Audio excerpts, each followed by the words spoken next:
Redshift here, doing my part to shift perceptions out of the pink and into the red. As I've said once before, the problem with doing the live-in concubine thing where three men share one woman, just for sexual purposes, and none of them are in love with her, is that it creates a buffer so that it is easier for the elites to continue hogging all the women, and thus it will not necessarily solve the incel problem at all, in which case there's no point in doing it if it's not going to solve the problem, unless you want to be promiscuous while keeping a clean conscience because of you knowing that by sharing women you're not taking up more than your fair share of women. There's really no way around the fact that the government must be overthrown, unless, of course, you want to form a eugenic commune and thereby create a society that will eventually be big enough and rich enough and brave enough and technologically advanced enough and powerful enough to declare itself its own country and separate from the United States. Start out with a commune or a small no-go zone and then grow it in power and technology and through eugenics and through, frugality and not paying taxes until eventually it's powerful enough to declare itself its own country. I guess you could consider bigamy to be a good thing because it would make the incel problem outside the commune worse, but I guess the morality of that is dubious because it will just make the gynocentrism worse and the simping worse, and even though eventually it will lead to revolutionary war of the incel issue, probably, once 50 to 70% of guys are incels and once the percentage of men outside the communes is like 1.3, 1.4 men for every one woman, it will still be turning good guys into incels as well, and that is very immoral. So I think having two wives and making the incel problem worse as a way of waging war is a thing that is of dubious morality. It's debatable whether it's moral or immoral. On the one hand, it turns good guys into incels. On the other hand, it doesn't let people get away with being cowardly anymore. It forces guys to get violent to do something about the problem. And it forces guys to walk away from the society and form their own society, whether by moving to another country or by forming their own commune or by doing something else. Guys have been too comfortable for the last 60 years, and so they have not cared about the growing promiscuity problem. So forcing them to care by turning them into incels in order to force them to get more courageous, more violent, more separatist, more principled, more virtuous, etc., may very well be a good and necessary thing, even though it will also end up harming a lot of freedom-loving, virtuous, courageous men as well by turning them into incels as well. And maybe more men becoming promiscuous and bigamist will turn more men into incels who go on sprees, or turn incels into Project Mayhem groups that can commit acts of guerrilla terrorism, and then if the government bans the Second Amendment outright or something close to it, that might be enough to start a civil war so that we can then get freedom back. And we, the conservatives, are the ones who will win a civil war because liberals don't believe in the Second Amendment. So in a civil war, the conservatives will be the ones who would win. And if the conservatives wuss out and give up their guns or allow super draconian gun control laws to be passed, then it will at least force everyone to start addressing government tyranny in other ways other than just depending on the fact that they own a gun. See, that's what people do these days. I think Americans are so apathetic about tyranny in part because, the ones that do value freedom own guns. And they're like, well, if things get bad enough, we'll just wage a revolutionary war. Or everybody else will wage a revolutionary war and then I'll join up. But everybody's thinking that, so it never actually happens. It's made them apathetic. Having a gun and having that option has made them apathetic, and this has allowed tyranny to increase. Addressing government, like if they did ban the Second Amendment, then that could actually, in a sense, end up being a good thing, because then people would start realizing that digital warfare is the way to deal with the government now. And then they'd start doing eugenics in order to have kids and grandkids smart enough to learn to code so that they could have a ton of coders. So if everybody started doing this, we'd have a ton of coders that would be coding the government out of existence. You see, like tons of people, like 10,000 times as many people, coding for Tails and Tor and the MGTOW mirror and things like this. People forming a new Silk Road that is utterly unregulated, utterly impossible to take down, utterly impossible to surveil, etc., etc. It'll probably push more people to form communes. And if we don't have a Second Amendment and more people have to figure out new ways to deal with tyranny, and if there's a civil war and you're already living in a commune, then what does the commune do? Does it join the conservative side of the war, or does it wait it out in the commune and play Switzerland and not take a side? I'm not sure what would be the wisest thing to do in that case. But while we have the Second Amendment, we should form communes, especially since the communes will be impossible to overrun if enough people form them, and if they're big enough, and if they're heavily armed enough. The government can't do the Waco thing every month or every year. Everybody would realize how evil the government is if that happened, especially if the communes are like bigamist or had a bunch of women and children in them. Even if it was just a monogamous commune rather than a MGTOW commune, no one would care if a MGTOW commune got killed because, hey, they're just men, fuck them, nobody cares about men. But if all those guys had wives in the commune and a bunch of kids, many of whom are female, then everybody would care when that commune gets wiped out like Waco did by the government. And then the government wouldn't be able to get away with doing that all the time. People could totally form communes, especially if they're heavily armed. So do that while you still have the Second Amendment, But like I said, plus the bigger the commune gets, the harder it gets to recruit new members if all men in the commune are bigamist. This is because there gets to be a bigger and bigger shortage of women outside the commune, the bigger the commune gets, with, all the men in the commune having 2 wives. So when the commune is like 100 men who all have 2 wives, that's not that hard to keep growing the commune. But when the commune's like 1 million people, and they all have 2 wives, all the men, and they're still looking to grow the commune, like there's not enough wives out in the outside world. There's a massive shortage, so you're not going to be able to get 2 wives anymore. But perhaps that's not a reason to not do it, because the commune would have to get pretty big before it would have serious trouble finding wives for the men in it, even if they already had 2 wives. Although on the other hand, it's already kind of hard to find a wife if you're an average guy because of the massive gynocentrism, because of the bottom 10 to 30% of women being unfuckable, and the top 40% of women being all taken up by the top 10% of men, thus leaving the bottom 80 to 90% of men fighting over 30 or 40% of women.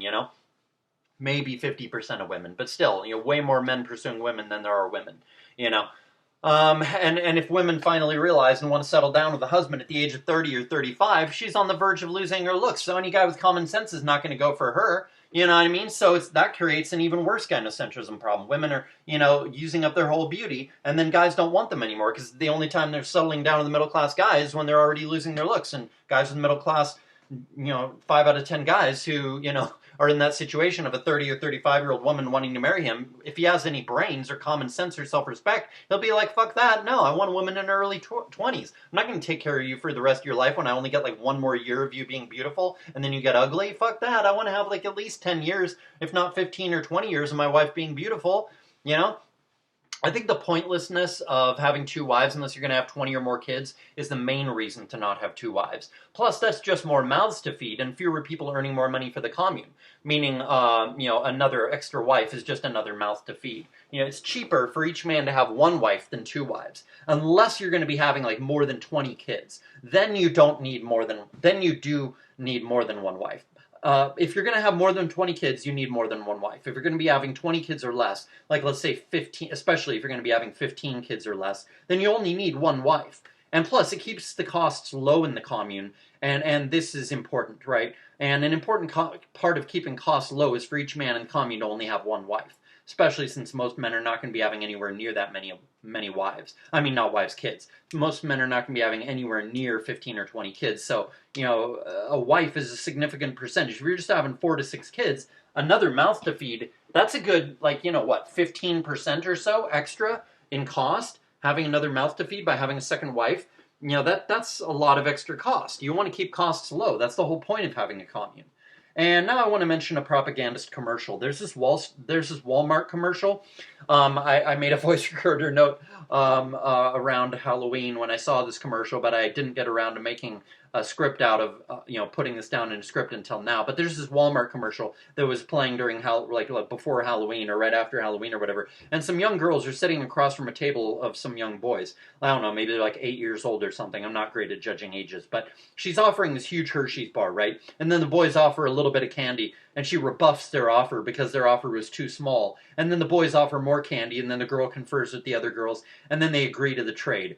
This is actually anti-male propaganda. This is feminism propaganda. This is propaganda to keep men and women divided so that the elites can keep making all the money, having all the power, having all the impunity, having all the influence, and so that the elites can keep fucking everybody, literally and figuratively. The elites use commercials like this to make women proud of being men's adversaries, to get women to see men as their enemies, or at least as their competitors, so the women don't see men as what they really are, women's providers, protectors, teachers, etc. The elites are doing this propaganda in order to get women to not want to cooperate or submit to men, to not want to get women to cooperate with men or submit to men, to get women to not want to listen to men, to get women to be in opposition to men. The elites use commercials like this to get women to try to hardball men, so that men cannot get much from women, so that women can have as much power as possible. because women always use their power on supporting the powers that be, both the government and the multinational corporations.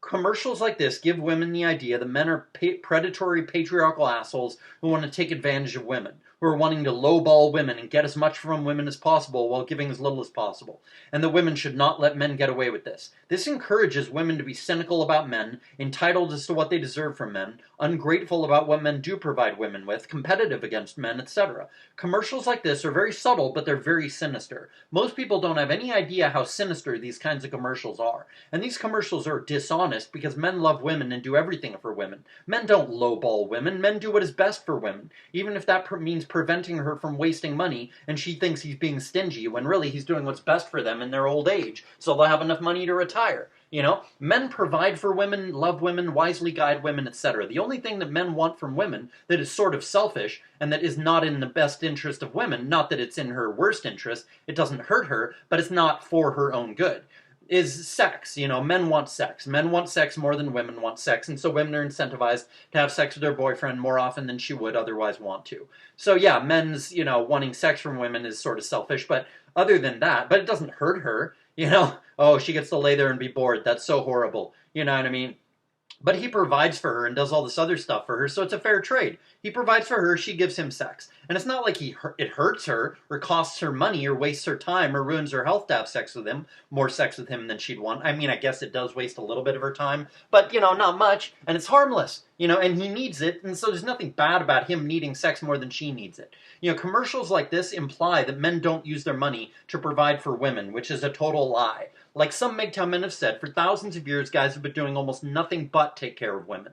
Men have done everything that they've done to take care of women and protect women and make life easier for everybody, including women, especially women, probably, right? The only reason the men are predatory these days is because the predatory elites propagandizing and incentivizing men to be more like the predatory elites. And one of the things that we need to do in order to fight this kind of propaganda is refuse to be predatory toward people. Don't be predatory toward other men. Don't be predatory toward women. Not being predatory toward other men, not sexually, not financially, in any way. Right? Like being monogamous and moral, this strengthens patriarchy. And we need to also not be predatory toward women, thus getting women to trust us again instead of viewing us as their enemy. Sure, women are naturally exploitative and predatory in a sense. They're parasitic, but that doesn't mean that they don't trust men at all or that they don't love men. But they will become way more predatory and way less trusting if we start acting in a very predatory way toward women. And they'll trust us way more and be influenced by propaganda like this way less if we refuse to be predatory toward women, but refuse to get taken advantage of by them either, and we just form no-go zones formed with only men. If we refuse to pump and dump women, if we walk away from women by forming no-go zones or all-male communes, this will definitely force women to start being more moral, appreciating men, make it clear that we're not interested in being predatory toward them and they're being predatory toward us and they need to stop. Honorable and virtuous behavior possesses hidden and unexpected good effects, and bad behavior has unexpected bad effects. This whole problem that MGTOW's, complaining about was caused by the promiscuity of the men in the 60s and 70s, which was enabled by birth control. So, promiscuity has hidden and unexpected bad effects, just like virtuous behavior has hidden and unexpected good effects, especially over the long term. Bad behavior and good behavior especially have hidden and unexpected effects over the long term.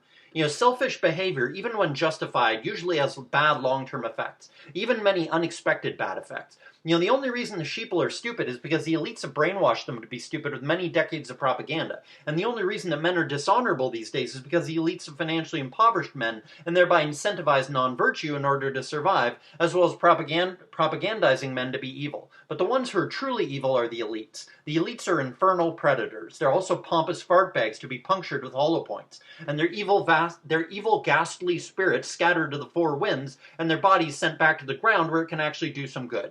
Their bodies, the bodies of the elites, are worth nothing good other, they serve no purpose being left alive. The only way that they can help the world is if their bodies are forced to work as fertilizer 6 feet below the ground.